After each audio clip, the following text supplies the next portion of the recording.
School போகிற குழந்தைகளுக்கு இந்த மாதிரி ஈவினிங்கில் ஸ்நாக்ஸ் பண்ணி கொடுத்து விடுங்க. ரொம்ப ஹெல்த்தியான ஸ்நாக்ஸு. 2 ஆப்பிள் எடுத்திருக்கேன், 2 முட்டை எடுத்திருக்கேன். ஆப்பிளை வந்து தோலை சீவிட்டு இந்த மாதிரி துருவி எடுத்துக்கோங்க. 2 முட்டையும் அதில் உடச்சி ஊற்றிட்டு நல்லா அடித்து எடுத்துக்கணுங்க. ஒரு 3 ஸ்பூன் சுகர் ஆட் பண்ணிக்கோங்க, 1/2 ஸ்பூன் ஏலக்காய் ஆட் பண்ணிக்கோங்க. ரொம்ப வாசனையாக இருக்கும். நாட்டு சக்கரை கூட நீங்கள் ஆட் பண்ணிக்கலாம். வெள்ளை சுகருக்கு பதில் மைதா மாவு நான் ஆட் பண்ணியிருக்கேன். நீங்கள் மைதா மாவுக்கு பதில் கோதுமை மாவு கூட ஆட் பண்ணிடலாம். நல்லா மிக்ஸ் பண்ணிவிடணுங்க. சோடா எதுவும் நான் ஆட் பண்ணல, உங்களுக்கு தேவைன்னா ஆட் பண்ணிக்கோங்க. 1/4 பிஞ்சு அளவுக்கு.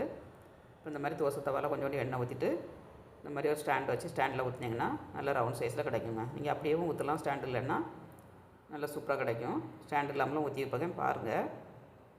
அட்டகாசமாக இருக்குங்க டேஸ்ட் வந்து. ஆப்பிள் சாப்பிடாத குழந்தைகளுக்குலாம் அந்த மாதிரி பண்ணி கொடுங்க.